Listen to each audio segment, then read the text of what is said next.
Hey, what's up guys, this is Astranox. In this video I'm going to be talking about little Queen Charlotte, ML Charlotte. Is she good? Well, we're going to be looking at her stats, her skills, her damage multipliers. I'll show you guys what kind of damage she can actually dish out. And we're going to compare her against, Sermia. We will... Now, I will tell you guys, like, can she actually one-shot martial artist can? I will show you, like, what kind of attack and crit damage that you actually need on her to make it happen. If you like this video, hit the like button, and don't forget to subscribe if you still haven't, guys. Let's talk about her skill ups and her awakening. What do you actually need to do that? You need 33 Molagora, that is for plus 15. You need Mysterious Flash, 36 of those. The catalysts. And Rengar Student ID, you need 6 of those. For Awakening, you will need 15 Dream Time Circuit and 10 Rengar Student IDs. You will need for the runes, you got the 45 normal ones, 22 greater ones, and 18 epic runes. Okay, that's a model viewer. The website is e7herder.com. It's gonna be in the description, guys. So you can check like all the heroes in the game with different like expressions. Very, very cool tool. Zoom, speed, you can pause, you can save images. But let's move on to her stats and her skills. So this is actually from the official, ML Charlotte video on the... official Epic 7 Korean YouTube channel. The link will be in the description if you want to see her skills in action before she's released. So she is a warrior of the light element. Her zodiac is Libra. That's why the catalyst that I told you guys that she need, that's why those are the requirements. So first stats, the attack sitting at 1119 is, to be honest, like not that high, but it's not so bad. The health and defense is actually a very nice 6,266 HP, and defense at 627. Speed at 109, it's okay, and she's rocking 15% critical hit chance. Now the memory imprints, you got the T memory imprint that affects the top and bottom position. Triple S will give you 12.9% health. And the self-memory imprint for herself only will grant her 18% defense at triple S. This is not increasing her damage, unfortunately. So it will not help you land those one-shot against dark heroes, because in her skills, right? Her skill, this one here, skill number 3, the Wheel of Lamar. 4 turn cooldown, but with skill ups it goes down to 3 turn cooldown, which is really nice. Gives you 3 soul, smashes the enemy with a sword and attacks, penetrates defense by 50%, deals increased damage against dark elemental enemies, recovers health of the caster proportional to the damage dealt. Soul burn grants an extra turn. Very powerful soul burn effect. Of course, it does consume 20 souls. So this skill actually has a damage multiplier of 280%. It is actually, it's okay. That multiplier is nothing insane, but we got penetrate defense by 50%, which is of course huge. The soul burn that grants an extra turn. Now the thing is, it says deals increased damage against dark elemental enemies, right? As light, you are at elemental advantage versus dark. Normally, you do get a 10% damage increase when you are at elemental advantage. In her case, it looks to be, because I'm using a tool to calculate the damage. In that tool, it's stating that her extra damage versus dark heroes is actually 37.5%. I did the calculation, and that's a lot of damage. If that's the actual number, that's actually very good. If it's lower than that, it's definitely going to be causing some problems, and I'll show you what kind of number she can actually dish out with a specific amount of attack and critical hit damage. So that is her skill 3, right? Now this is skill 1. Immunity for 1 turn, 100% chance to get immunity for 1 turn, unless of course you have unable to be buff, debuff. This is on skill 1. You can have a counter set on her, and you can get immunity out of that. You can trigger it on a dual attack as well. Very, very strong. The multiplier on this thing is 187%. It's basically, it's a normal multiplier for a skill 1, to be honest. Now for her passive, I'll talk more in depth about all these things, all these skills, mechanics, and good ways ways to put them to good use, I guess. A Queen's Dignity is her passive, decreases damage suffered from a critical hit by 30%. Damage suffered from a critical hit for all allies except for the caster by 15% after skill ups. When more than one damage reduction effect is granted, only the strongest effect is applied. So you cannot have other effects that decrease damage suffered from a critical hit. So you gotta keep that in mind, guys. You cannot use Draco Plate, anything that does this, Adamant Shield or Crimson Armment's passive. It will not work. It will not stack unless the effect is stronger, and then the strongest effect is the one that's gonna take over. Increase combat readiness of the caster by 15% when the caster suffers a critical hit. This is actually quite massive. You're going to be hit by a lot of critical hits, of course, in PvP especially. So that is a lot of combat readiness. If you are wearing Durandal on her, that artifact, Durandal will give you even more combat readiness, assuming you're at 75% health or lower. That's how you trigger it. And this will definitely allow her to use skill 1 and skill 3 more often, which is very good, especially the skill 3 with a 3-turn cooldown is great. We'll see the kind of damage she can actually dish out. To be honest, like her skill, let's actually go back. Her skill 3. Let's actually move on to e7herder.com, the website. We have all these skills there, and the layout is real nice. So let me jump there. Okay, here we are. The website is there. It will be in the description as well. So, Little Queen Charlotte. Now, that's her skills right here. We can actually pretty much see the whole thing here. That's very good. Okay, so her skill number 3, by the way, guys, I told you it's a multiplier of 280%. If we compare this to Surmia, right? Surmia's skill 3, after its soul burn for 10 souls, the multiplier is 278%. So it is only 2% less than ML Charlotte. The thing is, you have to soul burn, and the other thing is that, well, Surmia has a base attack of 1,359, which is huge compared to Charlotte at 1,119 attack. It's actually like Surmia has 21.44% more attack than Charlotte, so that's a big amount. And then there's the exclusive equipment on Surmia that gives her up to 14% extra attack, so that's 190 attack right there, which is definitely making a big difference, right? But there's a lot of heroes in the game, you have to understand, that are able to deal with martial artist Ken. Maybe this skill 3, you're thinking, okay, I'm gonna get this hero because she's gonna be countering ML Ken. Well, let's actually look what kind of damage she can do with this skill, with the extra damage versus Dark Heroes of 37.5%, which is a huge amount. I don't know if that's going to be the actual number that it's going to be when she gets released. Actually, she is getting, like, you can summon for her from the Mystic Summoning Pool. Actually, not only there, but from, you know, Covenant Bookmarks. If you're super lucky, or Moonlight Summons. She has, she's getting released on the 19th of March, by the way, guys. Okay, skill 3. Skill 3 actually leeches health, right? Recovers health of the caster proportional to the damage dealt. It is 30% of the damage that you deal, so that's quite nice for sustain. With her base stats, which are here actually, her base stats are quite high for survival. The way I would build her is actually like a mix of offense and survival. Unfortunately, her skills don't scale off of her health like most of the bruisers in the game, and her attack together. It's only based on her attack, which is definitely unfortunate, especially with that high amount of health. So it could have been really great for increasing her survival.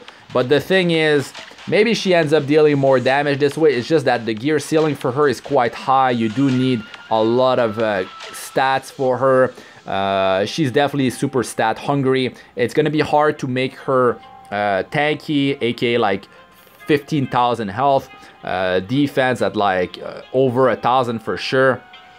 Like martial artist Ken, my martial artist Ken is rocking 1100 defense, right? And he has 19,000 health, so he's getting he's getting crit chance for free when he's getting hit with a critical hit. He counters them 100% crit chance. It's saving him a lot of stats right there. But you have to build her 100% crit chance. You have to build her with decent critical hit damage, good attack as well. If you want to land that one shot, it's definitely not going to be that easy, because I'll show you guys what you actually need for that. So let me actually jump there, and I'll keep on giving my thoughts as I go with her skills. The fact that she's getting, yeah, let me talk about this. The fact that she's getting a critical hit damage reduction by 30% for herself is very good. I mean, it's definitely lowering the survival requirement. Like, the amount of stats to survive on her gets lowered because of this passive. So this is good. Then she's got that immunity that keeps on happening on that skill 1, which is extremely powerful. Debuffs are extremely powerful in this game. I mean, cutting the defense by 70% with defense break, cutting the attack by 50% with attack break, unhealable, you know, unable to be buffed, debuff. These are things that are definitely a massive issue when you have them on you. Decrease hit chance. I mean, you're going to be missing a lot with that thing. It's definitely not something that you want to be applied on you constantly. So she can be safe of those debuffs with that continuous immunity being applied on her. So that's very good. You don't have to, well, I would say that you should wear an immunity set on her, because on the turn 1, you definitely don't want her to be, you know, debuffed. So she can start going with her immunity. But the thing is, she's going to be vulnerable if she's using skill 3, let's say you have her on defense, right? And then she's going to start using skill 1. Between that skill 3 and skill 1, unless there's a counter attack or dual attack that happens shortly after, she's going to be vulnerable to get like debuffed, right? So if she gets hit with unable to be buffed, debuff, that could be a prime. If she gets dispelled, you know, if she loses her immunity set buff, and then she gets debuff with unable to be buffed, debuff, and then like she cannot apply the immunity, something like that, right? She's always vulnerable to that sort of stuff. But if you have her paired with like a Desert Jewel Bazaar, then he can remove all debuffs and apply immunity on her, of course. So yeah, it's definitely like her skill set will allow her to be able to survive, you know, in long battles without requiring that much survival, especially if you're lucky enough to have some memory imprints for her self-memory imprint, boosting her defense up to 18% is actually quite a bit with that high amount of defense that she has in her base. The fact that she's able to leech 30% of the you know, the damage, 30% of the damage that you deal with skill 3, you leech back as health. That's actually going to give you quite a bit of survival as well. So now let's move on to that damage calculator. All this stuff is going to be in the description, guys. Okay, here's the damage calculator. Here's the address for it. But like I said, it's going to be in the description. So they added new heroes, Carrick and Little Queen Charlotte. I did talk about Carrick and Little Queen Charlotte already in the Datamined video. I was, you know, breaking down the numbers here using this calculator, talking about their multipliers and all of that. But yeah, I'm doing it here, a bit more in depth here. So Little Queen Charlotte, right? Let's assume that she's wearing like a Portrait of the Saviors. You're trying to boost her damage initially. I don't know, maybe you're gonna be running her with, you know, you're going first, right? You're trying to nuke this, let's assume on this one, the defense is set, so the target is like an Arbiter Vildred. You're trying to double tap Arbiter Vildred. You're gonna Soulburn skill 3, kill him, and then use skill 1 to kill him again. Can she even do it, right? 3,500 attack, which is quite a bit. It's more than triple what she has. Her base, it is only 1,119, so it's gonna be hard to scale that up to even to that amount. And like talk about like, let's say 4,000 attack, that's gonna be really hard for her to reach. If you have memory imprints that boost attack, aka like auxiliary lots, let's say, it's gonna boost it further. Let's just assume that you're gonna be using this amount of attack, right? The critical hit damage, let's put it at 250%.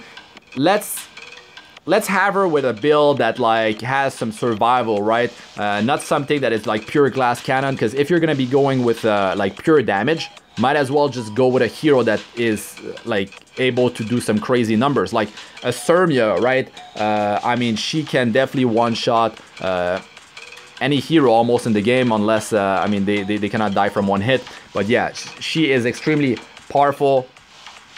So yeah, let's go with these numbers. Elemental advantage is suppressed there. Increased attack, so you're getting the attack buff already. The artifact is at level 30. The target defense is 900. On this example here, we have damage reduction of 15%. This is, let's say there's a Crimson Armin on the team. Maybe there's an ML Charlotte on the team, and her passive has a 15% damage reduction if you you know, are receiving a critical hit. Damage transfer, that is Aureus. It's a maxed out Aureus at the, you know, fully limit broken. There's no defense down, there's no target debuff being applied on the target. You're starting the battle, you're going for that combo, right? That soul burn, skill 3 into skill 1. You see the damage is right there. It's been following us at the bottom of the screen. Skill 1, the critical hit is 7,164. The skill 3 is 21,491. So Arbiter Vildred will die from a critical hit from skill 3, but you're not going to be able to kill him with skill 1. That damage is not enough to down Arbiter Vildred. So there's also another thing to consider. Moonlight Dreamblade, Assassin Cartuja. Moonlight Dreamblade is 20% evasion, right? And then you got Assassin Cartuja, that's a 15% evasion. You have to worry about these things. Even if skill 3 misses, you see the damage is 6,447 at the bottom of the screen. That is not even enough to kill Arbiter Vildred the first time. And then let's say you kill him with a crit, the skill 1 is only 7,164. It's not enough, okay? So that won't happen. That won't happen, and you have to not miss him, and like you're not gonna be able to do the double tap, right? So let's move on to Martial Artist Ken, which is gonna be the prime hero to down with this ML Charlotte hero. So let's see if she can do it, right? But this is assuming she has those stats. Portrait of a Savior increases your damage by 20%. 20% more damage if the target is at 50% health or higher. So maybe you're not even rocking her with Portrait of the Savior. Maybe you're rocking Sigurd's side. Sigurd's side, you're not getting 25% attack increase unless you are at 50% health or lower. So you kind of have to set this whole thing up. You need the attack buff. You need the Sigurd side to be active. So your health needs to be dropped. If they are ignoring you in like World Arena, or you're not baiting Element in like Guild Wars or Arena, and or there's not enough cleave damage hitting her, especially with her decent survival, yeah, she's not gonna be able to drop below 50%. And then even if she does drop, maybe your cooldown is not ready, and then you get your life to leech back from skill 1, or maybe from a counter on skill 1, something like that. So maybe you need to heal another hero on the team. It's an AoE heal, so it's healing the whole group, bringing her health back up. So Sigurd's side is definitely pretty hard to get that 25% attack increase. You cannot control it so good. So I mean, it will depend on the opponent, right? So unless you're baiting Light Element to attack her, or her health threshold is lower than the rest of the team and she starts getting attacked, stuff like that. And then what if she gets bursted, right? She gets killed before you do the combo. You lose the attack buff. You get an attack break to land because you didn't have the immunity up, because they dispel, they applied unable to be buff, debuff. There's all sorts of things you have to worry about.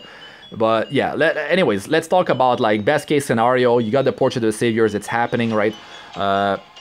This is the attack, 3.5k, 250% crit damage. We're gonna rock with this, and then we'll change it as we go. We'll tweak these numbers. The artifact is max. The defense of Martial Artist Ken will have this at a more reasonable amount. To be honest, like 1,000 is easy to obtain on him, but you have to remember, Aureus, the artifact, gives 10% defense increase. So we're gonna have to put him at the 1,100, guys. And to be honest, like 1200 would be more realistic. I mean, like I said, 1000 is not that much. Okay, so there we go. Now, the damage that you are dealing is 18,963. This is with max skill ups. You can see it here. If you don't have the skill ups, forget it. It's not happening. Even with the skill ups, this is not killing 19,000 health martial artist can, because let's say he is with Fallen Cecilia. Fallen Cecilia is 15% of her max health, the barrier that she's gonna put on the whole team. 15% of just a 20,000 health Fallen Cecilia, that's 3,000 health as a barrier.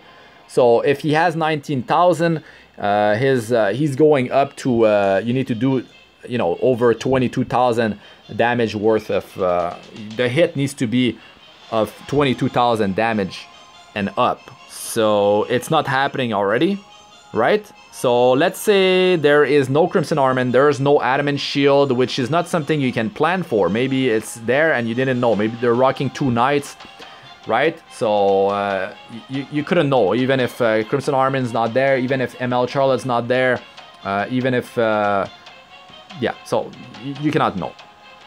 We take this off, 22,309. It's like borderline with Fallen Cecilia's barrier. Unless you were able to take out the barrier of Fallen Cecilia, you're doing that setup of putting attack buff on her with another hero. Let's say it's a DN, right? And that, any attack buffer, really. You're not going for the instant kill with the auxiliary lots.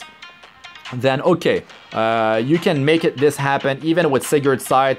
It's pretty hard to make it happen, but yeah, let's just talk about Portrait of the Savior. You have your attack buff, you're ready to go. You know, you could have lowered the health of ML Ken, because his Sigurd's Sight will not heal unless he is below 50% health, but that's a lot of risk right there. I mean, that's the thing. You could skill 3 ML Ken, not kill him, right? It's gonna lower him. He's gonna counter attack. He's gonna leech some life back because of Sigurd's Sight, and then you get the extra turn, and then you finish him off with skill 1. That could be one way to go about it, but if he's leeching his health back a lot because his Sigurd's Sight is pretty high level, right? Pretty high enhancement level. The lower his health, the more damage he deal. You're putting yourself at risk of actually dying from counter attack, especially if you're not fully topped off your health.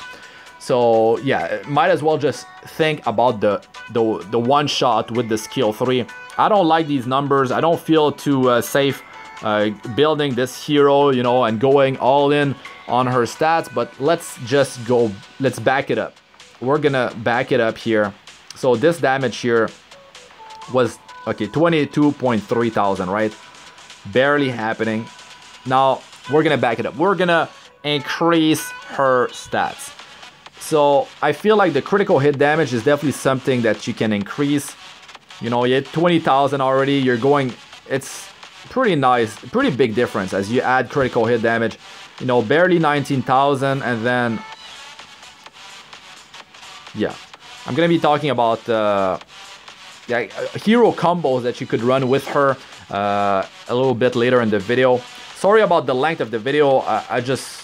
I'm going in depth here. I'm going in depth. So we're at 20 almost 5,000 damage here with that amount of critical hit damage. Let's say we bring it up to 275. Okay, yeah, but still it doesn't happen with just a Fallen Cecilia with 20,000 health.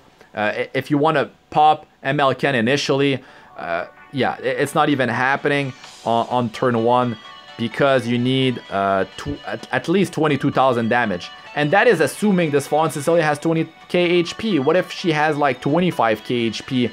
I mean, that thing's getting closer to a 4,000 health barrier. That's definitely an issue right there. That's definitely an issue. So let's scale it up. Let's scale it up. We got 300% critical hit damage.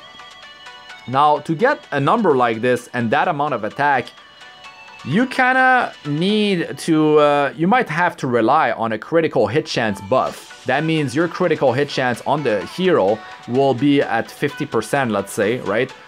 You could even lower it to 35%. You're getting 15% critical hit chance when you're at elemental advantage. So, since you are light and you're attacking dark, you could only rock 85% critical hit chance without buff, without crit chance buff, or with it, right? yeah, I mean, with it, I mean, you could have, let's say, 35% crit chance initially. You could land a critical hit, right? You're gonna land it, so you could scale up your critical hit damage. So, but you might have to rely on the crit chance buff to make it happen with that much critical hit damage, man. That doesn't seem too realistic to me. Increasing her survival to viable levels, talking like at least 15,000 health, decent amount of defense, 1,000 plus maybe. Then having these offensive stats, yeah, you're gonna be rocking attack percentage boots because you're going for hard hits. You're not gonna be rocking speed boots as well. So yeah, now the damage is at 22,755. The thing is, that is against a Fallen Cecilia with 25,000 health. Her barrier, when it's maxed out, is 50% of her max health. That is basically right on it. That's the, like, pretty much exactly how much you need to kill ML Ken. Those are insane stats. Insane stats. Attack buff is here. You need to rely on getting the attack buff as well. Remember that. Defense is 1,100. You got, you know, Crimson Armin in there, or it could be what's it called? The Adamant Shield artifact that has 16% damage reduction. Let's just leave it at 15 here. Damage transfer from Aureus 20%. It's rough, man. It's rough. What if he has defense buff? The battle drags on, right? He has defense buff now. Oh god, right? He has defense buff. Now, if you defense break, that's a different story. But, I mean, that's too much setup. That is too much setup.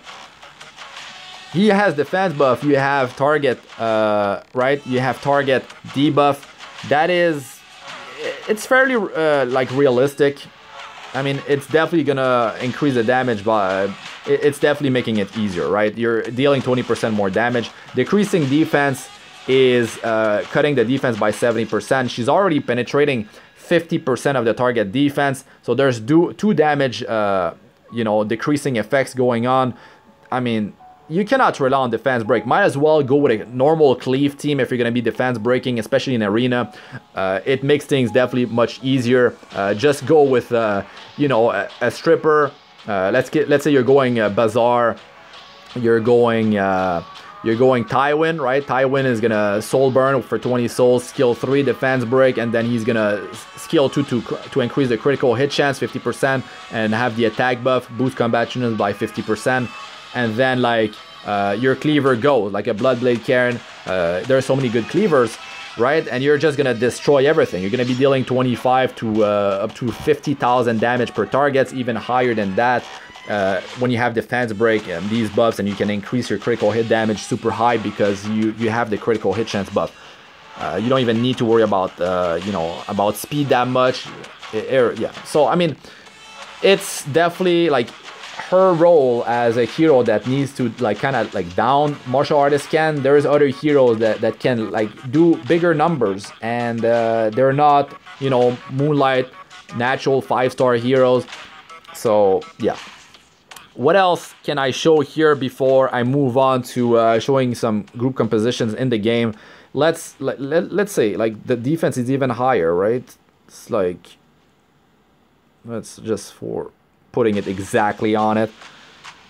Yeah, I just don't like these numbers. I don't like these numbers. I feel like she has to be way too squishy to even pull it off. It's too risky. It is way too risky to have her like this. I feel like she needs a nice mix of stats, so she survives, the battle drags on. Of course, in World Arena, the damage that you deal will go up as the battle drags on, and you'll be able to land that one shot. But of course, you can just kill some martial artist cans that don't have 90,000 health. But I mean, 19,000 health is definitely a great number to go for on ML Ken with 1,000 defense up. It skyrockets his survival. He's able to solo many teams. When I changed his health from 15,000 to 19,000, I saw my arena defense, my success there went from like 30% to 50%. So that was a massive change there. So I'm definitely seeing it. It's not like a large sample size, but still, it's a pretty good, it's a nice increase right there. Okay, so last thing here. For the artifacts, actually, You could go with... yes, Uberia's Tooth is one that you could go with, right? But the damage will be lower than Portrait of the Savior if you're going for a one-shot. That's something you have to understand. Another thing is Sigurd's Side. That is with the 25% attack increase. So it is... yeah, it is more powerful than Portrait of the Savior, because I would definitely go for this artifact because you are leeching life back, and that is massive. That's definitely something that you want on her, especially with her kit. A nice mix of offense and survival stats. Is just that she's not able to land that one shot on 19,000 health ML with the stats I'm talking about. If we lower it, like she can, let's just take off the damage reduction. She can do it with just that, right? There's no Adamant Shield, there's no Crimson Armament. I mean, it's gonna happen. It's gonna happen even with Aureus maxed out. She can do it. She can do it. So, yeah, I feel like there's gonna be more setups with, you know, critical hit chance damage reduction. Yeah. So to kind of guarantee that one shot, what you would need, okay, let's go back with Portrait of the Savior. Let's go like she's gonna do it, right? It's gonna happen. 24,272 damage on skill 3, 4,000 attack, 300% critical hit damage. Those are insane numbers. But let's assume that you're gonna be using attack memory imprint or imprints to facilitate reaching those stats, right? Maybe the critical hit damage is a bit lower and the attack is a bit higher if you have more attack percentage memory imprint or imprints, right? She's got the attack buff. Portrait is maxed. The target defense 1,200. There's Crimson Armament, or I mean Adamant Shield, Crimson Armament, ML Charlotte, critical hit damage reduction, skill ups maxed out. You know, Aureus is maxed out. She's doing it. 24,561. It goes, it breaks the barrier on Cecilia. It kills ML Ken. One shot. But I mean, if you cannot reach these levels, it's not gonna happen, right? It's not gonna happen. And even if you have those numbers, you cannot even soul burn skill 3 into skill 1 to double tap Arbiter Vildred. That skill 1 damage is garbage. It's not gonna do it. It's not gonna do it. Arbiter Vildred realistically is gonna be close or around to 10,000 health. That is if he doesn't have. I mean, yes, you need, you know, you need to have Adamant Shield or Crimson Armament, whatever. You know, whoever has critical hit damage reduction. 9,200. Okay, I don't know. I don't like these odds, man. Yeah, okay, the defense. Sorry, the defense. Yes, you can do it with these numbers. Sorry, but if there's a miss happening, it's not gonna happen. Defense 900. That makes more sense. You can do it. You could do it. But man, oh man, these requirements are insane. They are definitely insane. I mean, might as well go, like I said, with a hero that double taps. Bloodblade Karen. Any hero you fiend, you know, heroes that can do it, that are easier to obtain. Yeah. Anyways. But yeah, if that thing is here, it's like borderline, man. I just don't like it. Anyways, let's move on to the game. Okay, so Sigurd's Sight, you know, it's really nice, a really nice artifact. Definitely for her, I really like this one.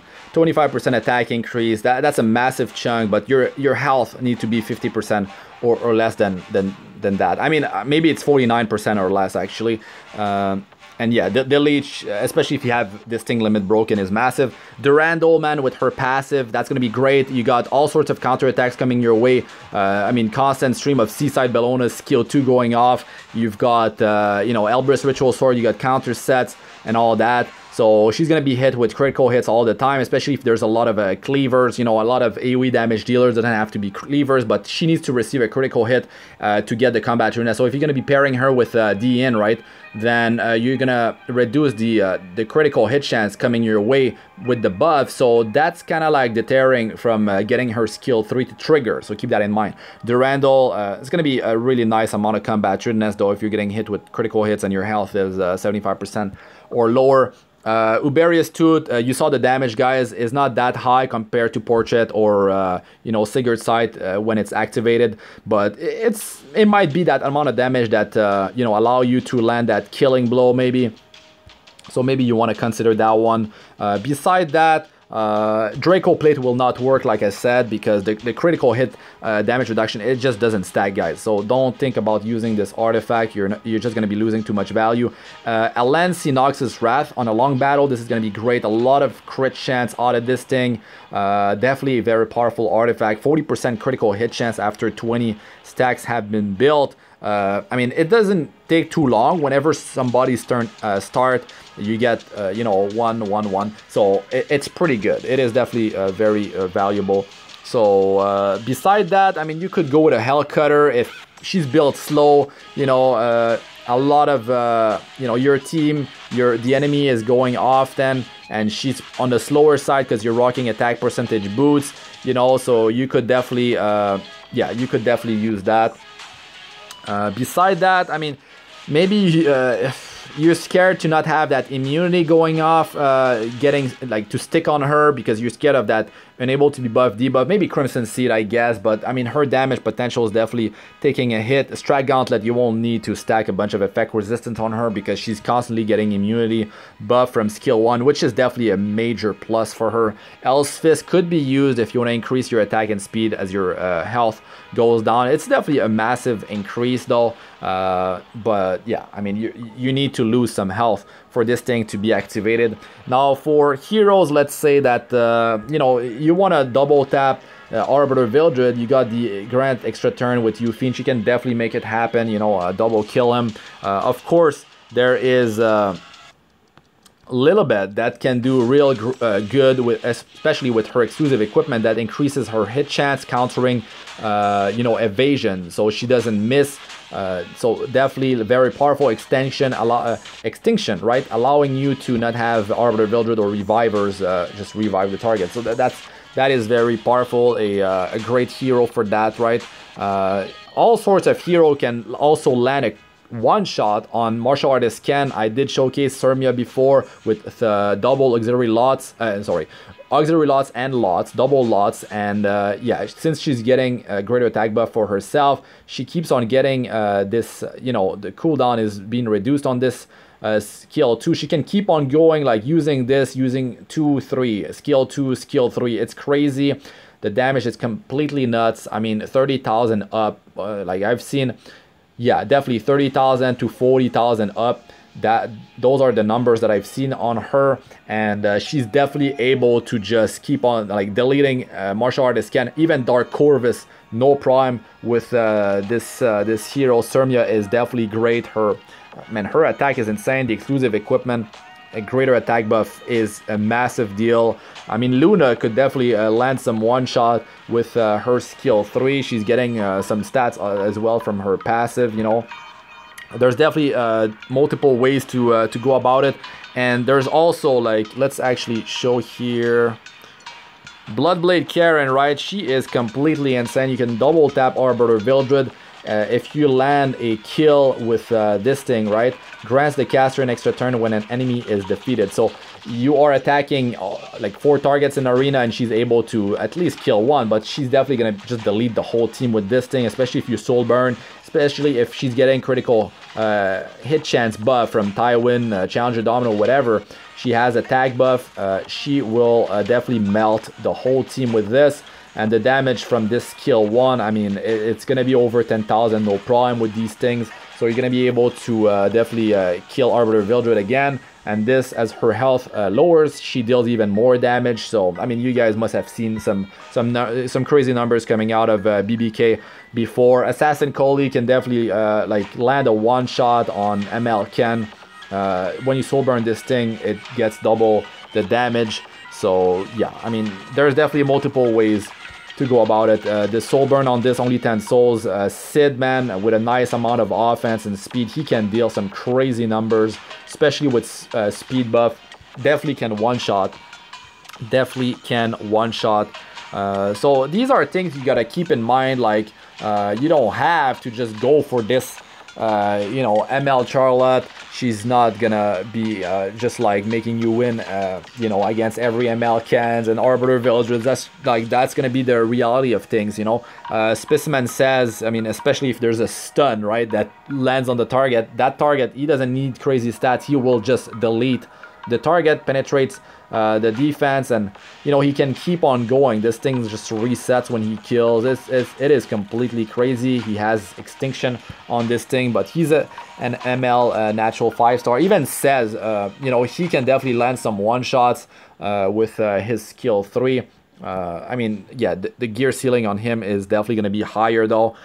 So yeah. Now for heroes that you could pair with ML Charlotte, any hero that sustain her basically could be great. Something I want to talk about is Shimadra's staff for Soul Weavers. This is very powerful. It increases the amount of healing by up to 40%. It will affect her with the skill 3 that leeches 30% of the damage dealt. If she has Sigurd's Sight, it will heal her. Shimadra's staff on a Soul Weaver will boost any green numbers going on in the team. Continuous healing even gets boosted, that buff that heals 15% of your health every time you go, right?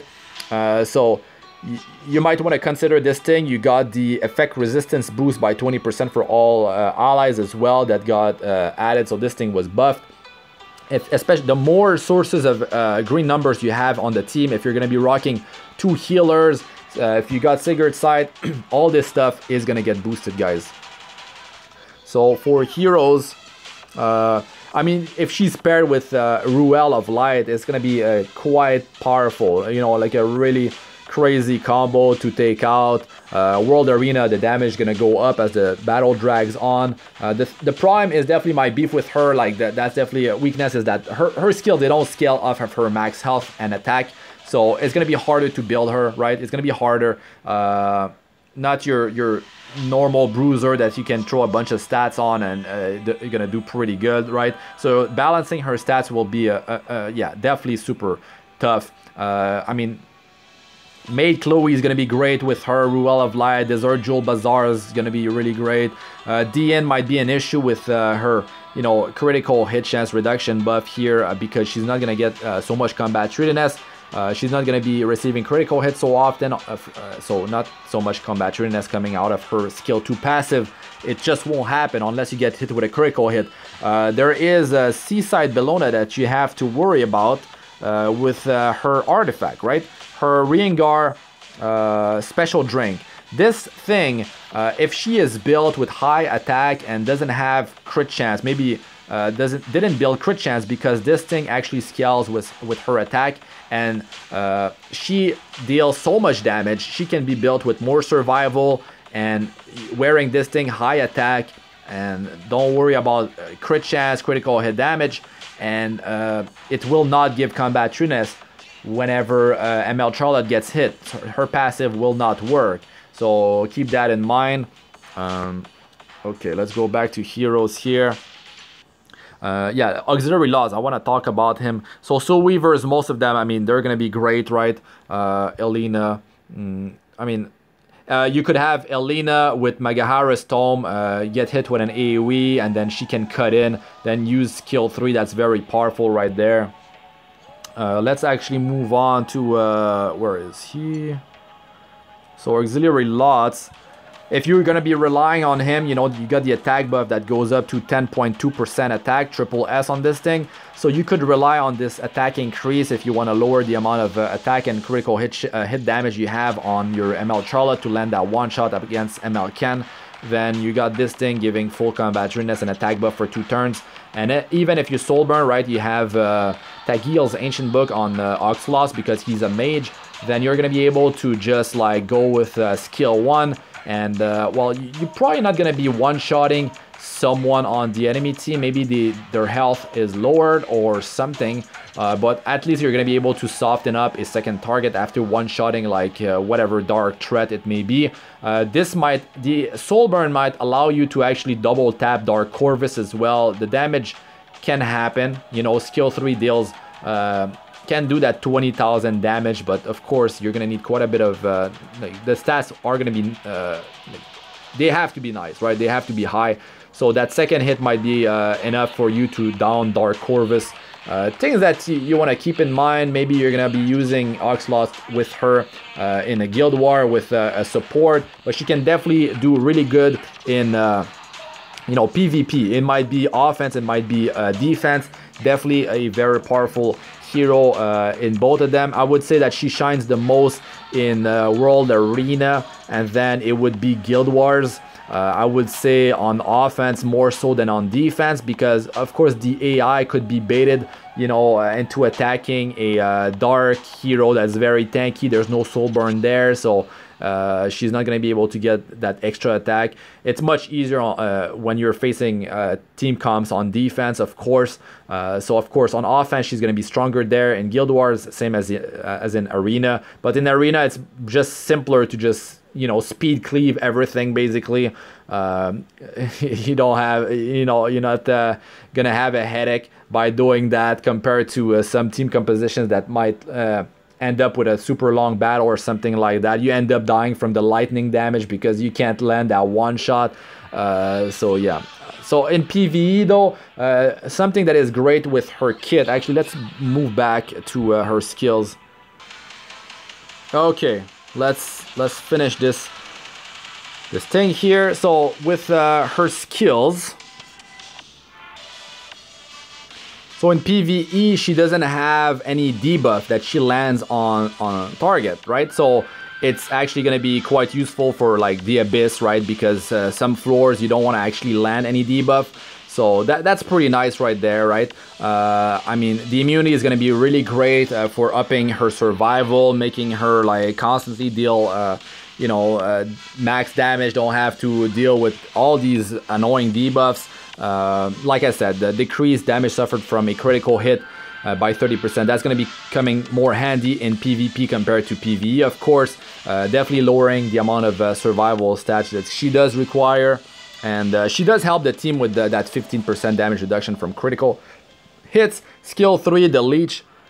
30% of the damage is leech back to, you know, is really cool. That's really good. The penetrate defense by 50%. So you could be, you know, rocking her and not needing like defense down debuff because of that, I guess. Grant extra turns, very powerful. Soul burn. So in PvE, yes, you could use her. I mean, you're not gonna be pulling for her to use her in PvE in most cases, but you can make it happen. I mean, she could farm in adventure. I mean, she's gonna be able to sustain herself, especially with Sigurd's side, right? She can do it. It's just not gonna be that fast. I mean, you could use her in the Abyss, you could use her in Automated Tower. I wonder if you can use her in the raid, like if her morale is actually going to be good, her camping morale. Might as well check it out now. Morale calculator on e7herder.com. It's one of the tools available to you there. So I locked Little Queen Charlotte with Commander Lorena, which is usually a hero that you want to pair with because you can get some nice camping morale there. Team compositions with Despair together. I mean, you could look for one that has a Soul Weaver, right? So the morale looks to be pretty decent there, almost 40 morale. I should check her out with like Akates, you know, Angelica Montmorency. Of course, maybe you have this hero, and of course your roster, you might have a few limited heroes, maybe gonna be using the in there, something like that. So yeah, I mean, there's definitely, even Ruel of Light is here with 36 camping morale. Not the free-to-play friendly team right there though. Not a free-to-play friendly team. So let me check with some of the healers. Alright, that's another one here. Little Queen Charlotte with Akates, right? Morale is nice, definitely. I mean, you have normal Charlotte in there. I hope these numbers are accurate, right? This tool has been really good to me. They're like using data, like they're data mining the data. So every time I use this thing, it was accurate.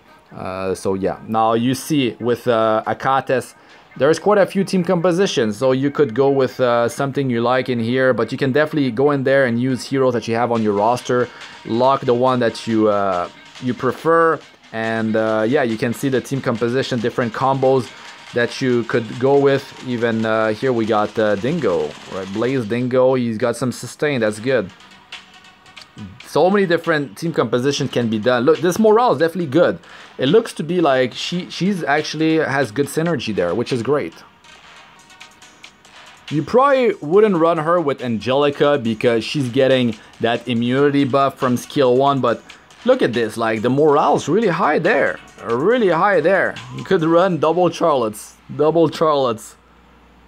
So yeah, definitely a solid hero to bring during your raid. Normal hell, like no problem, right? So, but I mean, you're not gonna be facing too many dark targets. So there's that to remember too.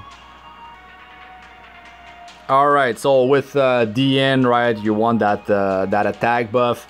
But of course, like, well, it doesn't matter if you got the critical hit chance reduction buff. Who cares? In PvE, she's not gonna be getting hit by critical hits too often, really. I mean, maybe her survival is good enough. You have her on Durandal, you put her in the front line. That could be one way to go about it. So 40% of the time, the AI will attack the frontliner.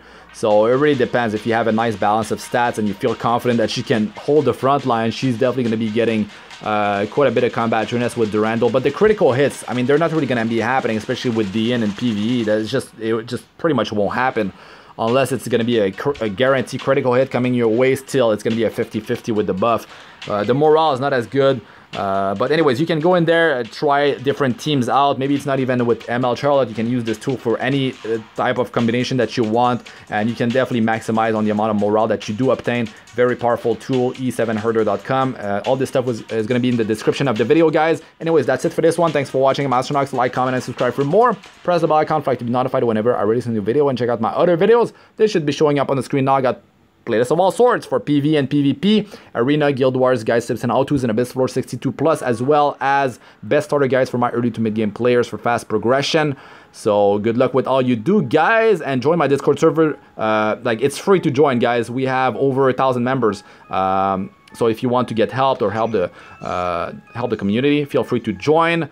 And that's really it for this one. Peace out for now.